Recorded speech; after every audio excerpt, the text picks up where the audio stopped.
প্রিয় দর্শক, আমরা এই মুহূর্তে রয়েছি ধানমন্ডি 32-এ এবং সেখানে যে ছাত্র জনতার বিক্ষোভের মাঝে আজ ধানমন্ডি 32-এ বঙ্গবন্ধু স্মৃতি জাদুঘর এবং সাবেক প্রধানমন্ত্রী শেখ হাসিনার বাসভবন উৎসুক ছাত্র জনতা ভেঙে গুড়িয়ে দিয়েছে এবং আমরা সেখান থেকে আপনাদেরকে সংযুক্ত করার চেষ্টা করেছি। ভাই একটু একটু একটু একটু সামনে যাই, ভাই ভাই একটু সামনে যাই, প্লিজ প্লিজ একটু সামনে যাই, ভাই মিডিয়া ভাই একটু সামনে যাই, যাওয়া যাবে? আচ্ছা আচ্ছা আচ্ছা, ওখানে তো আগুনের ভিডিও না? আচ্ছা ঠিক আছে, আমরা একটু কথা নিতে চাচ্ছিলাম। ভাই একটু কথা বলবেন।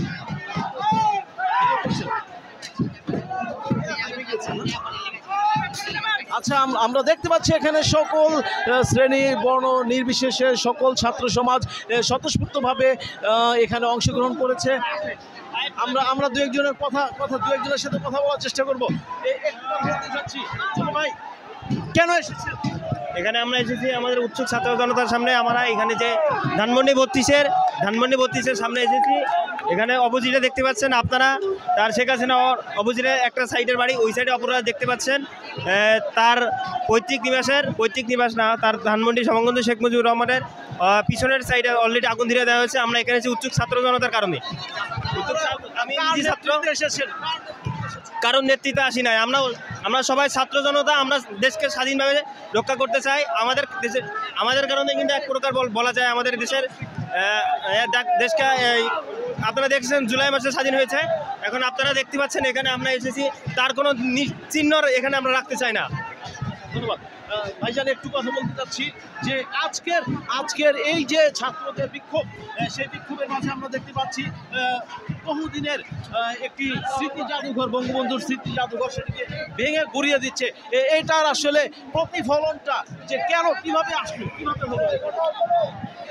আপনি এটাকে স্মৃতি জাদুঘর প্রথমে বলছেন, আমি এটার সম্পূর্ণরূপে বিরোধিতা করছি। অবশ্যই এটা একটা স্মৃতিস্তম্ভ হবে, কি ঘৃণার স্তম্ভ হবে এটা, কারণ এটা হচ্ছে ফ্যাসিস্টদের। শেখ মুজিব নিজে একজন ফ্যাসিস্ট ছিলেন, একজন স্বৈরাচার ছিলেন, একনায়কতন্ত্র ছিলেন, যার কারণে ওনার এই আতুর ঘর আমরা চাই না বাংলাদেশে। আমরা বাংলাদেশকে কলঙ্কমুক্ত করতে চাই। ওনারা এখনও পার্শ্ববর্তী দেশে বসে যদি মনে করে যে ওনারা এখনও রাজনীতি করবেন, ওনাদের রাজনীতি করার কোনো অধিকার নাই। 20 দিনে 2000 লোক মেরে ফেলা মুখের কথা না ভাই। প্রতিদিন 1000 যদি মারেন, তাও 20 দিনে আপনি 2000 লোক মারতে পারবেন। কি পাইছেন আপনার? এটা হবে না ভাই। এই দেশে ওনাদের রাজনীতি করার কোনো অধিকার নাই। উনি পাশের দেশ থেকে বসে লাইভ করবে, ওনার নেতারা মিটিং করবে। 15 তারিখ গেল, 15 তারিখ পার্ক হোটেলে মিটিং করছে তারা, যারা পলাতক তারা। এবং এখনও অনেক আওয়ামী লীগের দোসররা নিজেদের বাড়িতে ফেরত যাচ্ছে। তারা পালায় ছিল, বিভিন্ন পদের নেতারা, তারা নিজেদের বাড়িতে ফেরত যাচ্ছে, গিয়ে তাদের কুকর্ম নতুন করে বাস্তবায়ন করতে যাচ্ছে। তো এটা তো বাংলার মাটিতে আর হবে না ভাই। বাংলার মাটিতে ফ্যাসিস্টদের আর কোনো জায়গা হবে না, খুনি হাসিনার কোনো জায়গা হবে না, তার দোসরদের, তার দলের কোনো জায়গা হবে না।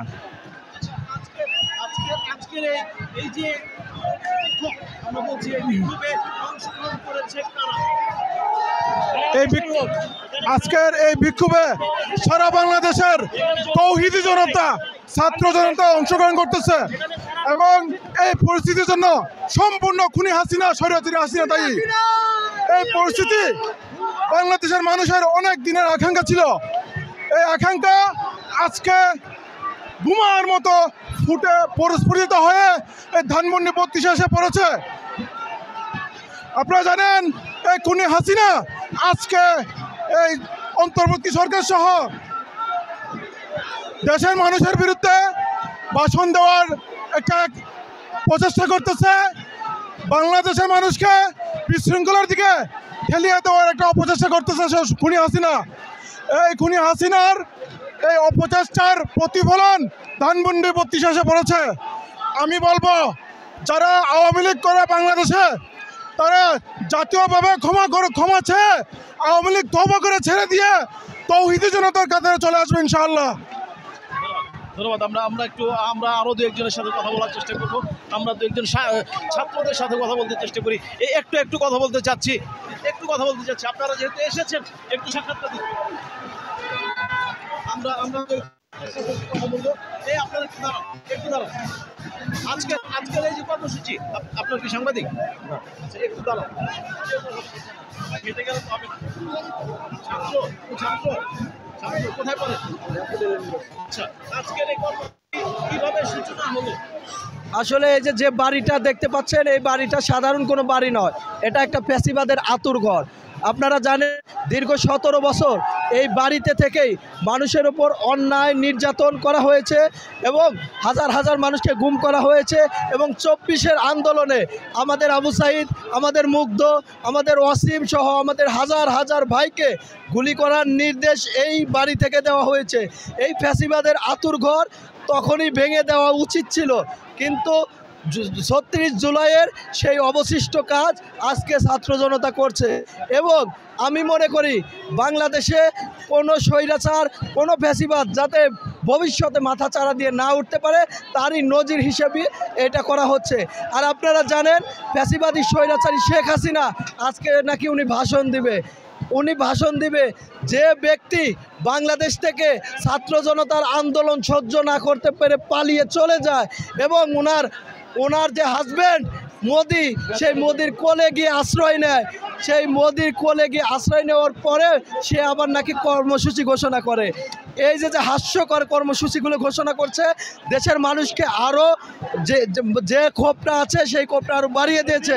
এই জন্যই আজকে বাংলাদেশের ছাত্র জনতা তাকে একটা মেসেজ দিচ্ছে, ভবিষ্যতে যদি বাংলাদেশকে অস্থিতিশীল করার কোনো চেষ্টা করেন বিদেশে থেকে, আপনার স্বামী মোদি আপনাকে রক্ষা করতে পারবে না বলে আমি আপারে খুঁজে পাওয়া গেছে মোদির কোলে। আপনারা জানেন আপা পালায়ে গেছে, আমরা অনেকদিন খুঁজলাম আপারে, খুঁজতে যায় দেখি আপা মোদির কোলে শুয়ে আছে। আজকে নাকি সেইখান থেকে ভাষণ দিব আপা মোদির কোলে শুয়া, বুঝছেন?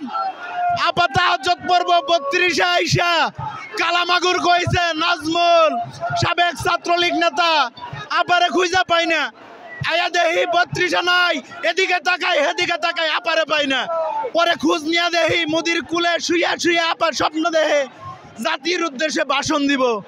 আপারে তো জাতির উদ্দেশ্যে বাস দিয়েই পাঠাই দেওয়া হয়েছে, আর কি লাগবো ভাষণ? আপা আর স্বপ্ন দেখেন না বাংলাদেশে আসার। অনেক দেখছেন 6 মাসে যে কি হয়েছে আমরা কিন্তু বইলা দিছি আপনারে। এখন শুধু আমরা বাইকনার অপেক্ষায় আছি। 100 দিবসের জয় দেওয়া হইব না, এবার আর কিছু নতুন নিয়ে আহেন। 100 দিবসের দিয়া হইব না, সাইমা ওজে পুতুল্লে দিও হইব না, মোদি দাদার কিছু নিয়ে আহেন। ও আপা কোথায় আছেন? আহেন, খেলা হবে। শামীম ওসমান কইছিল না, শামীম ওসমান এখন তসবি দিবে আর কই ক্ষমা চাইব। এমন জায়গায় মার দিব জনগণ কাপড় উঁচা করে দেখাইতে পারবেন না।